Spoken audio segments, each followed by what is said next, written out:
Olá, tudo bom? Bem-vindos ao nosso canal, bem-vindos ao nosso Instagram, Facebook ou nosso canal no YouTube. De antemão, já aproveita e compartilha com os amigos aí, principalmente, pede para eles nos seguirem, porque isso ajuda bastante a gente, uma caridade que você faz conosco e com a Umbanda. Por falar em caridade, a gente ouve muito falar o seguinte: olha, você é médium, tem que fazer a caridade. A gente já postou um vídeo aqui sobre caridade, e a gente já falou aqui quem é médium e quem não é. E agora a gente vai falar um pouquinho sobre o quê? O que fazer com a mediunidade? Qual tipo de mediunidade você tem? Existem as mediunidades de escuta, que é de audiência, existe a vidência, existe a clarividência, existe a psicofonia, que é a fala, ou que o pessoal chama também, tem a incorporação, propriamente dito, tem a psicografia, tem a pictografia, tem inúmeros tipos de mediunidade. A gente geralmente rotula só uma, que é o quê? Mediunidade de psicofonia ou de incorporação. Olha, essa aqui daqui que é da Umbanda, mas existem várias outras a serem trabalhadas.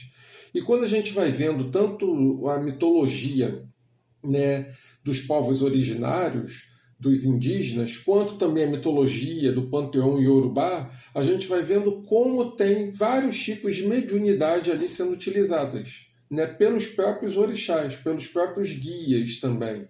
Então a gente tem que entender que não é um tabu isso, somente que se você é médium de incorporação, serve para a Umbanda. Se você não é médium, não serve. Pelo contrário, existe psicografia, existe a vidência, a clarividência, existe a questão da pessoa estar aqui e estar dizendo, olha, eu não incorporo o espírito, mas eles estão me falando, a intuição. Então são vários tipos de mediunidade. Tem lá a pictografia, tem lá a pintura mediúnica, que são coisas lindas e maravilhosas, os quadros são sensacionais. Então você vai ver que existem inúmeros tipos de mediunidade. Não cabe a gente, e até um preconceito isso, dizer que só um tipo é que serve, só essa mediunidade é legítima. Não, todas elas são. Porque qual o papel da mediunidade? É fazer com que a gente entenda o seguinte, que existe comunicação com o outro lado. Se existe comunicação com o outro lado, e tem gente do outro lado, é sinal do quê? Que a vida não termina, não acaba. A vida continua. E aí faz com que a gente reflita sobre o que eu tenho feito para ter no meu futuro coisas boas, para ter prosperidade, para ter amor, para ter equilíbrio. Como está o meu presente? Porque hoje eu estou colhendo o que eu plantei no passado. E então, o que eu estou plantando hoje para colher no futuro? É isso que a gente tem que refletir. E a mediunidade traz essa reflexão para a gente. E uma questão aqui muito interessante.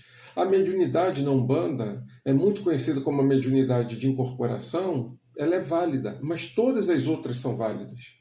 Tem gente que tem espíritos que se manifestam pela psicografia, né? Escrevem por ali pela psicografia, dando mensagens.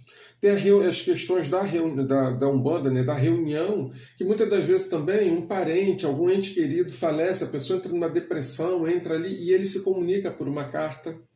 Muitas das vezes tem um receituário onde os caboclos, os pretos velhos, trazem o conhecimento deles para dizer o seguinte, olha, ô fulano, toma aqui uma tintura com uma fitoterapia tal, com tantas e tantas gramas.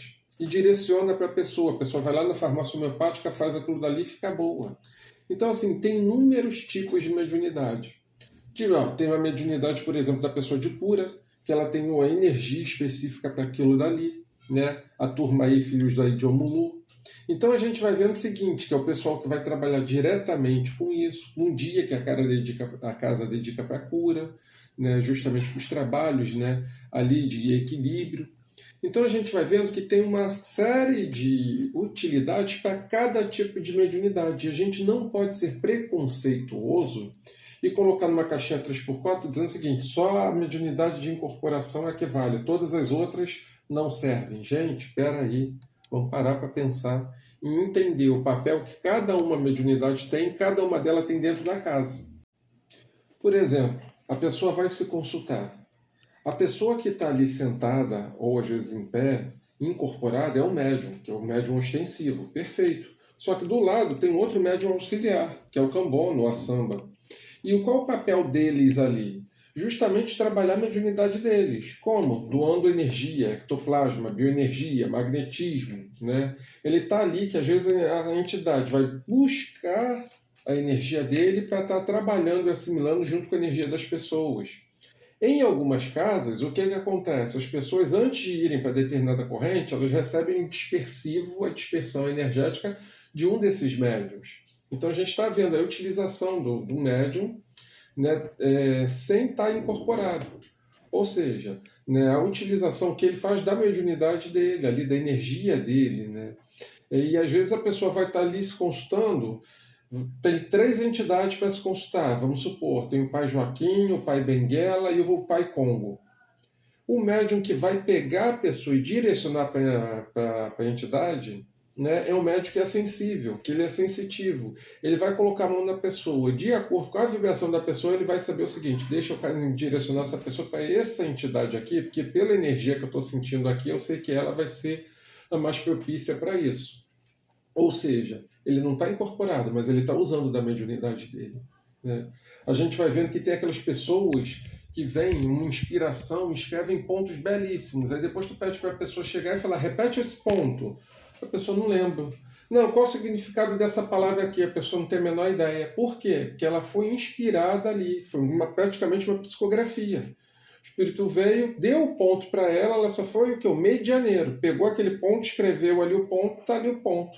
Aí você vê que a pessoa está usando, está usando do quê? Da mediunidade dela. E a gente vai vendo que tem várias e várias formas de mediunidade. Né? E a gente vai vendo que tem várias formas ali. A mais popular, fato, é a incorporação. Tem a psicografia também, que é muito pouco utilizada em algumas casas de Umbanda, que as pessoas já falam, não, psicografia e rotulam, é do espiritismo. Então, gente, vamos parar de preconceito. Se a gente não gosta de receber preconceito, se a gente não gosta que tenha um preconceito conosco, a gente não pode ter com as pessoas. Vamos mudar isso. Vamos abrir a mente. E aí o que a gente vai ver? Vai ver que o tipo de mediunidade mais comum é a psicofonia, a incorporação, mas a gente vai ver que tem várias outras tipos e formas de mediunidade que podem ser trabalhados na casa.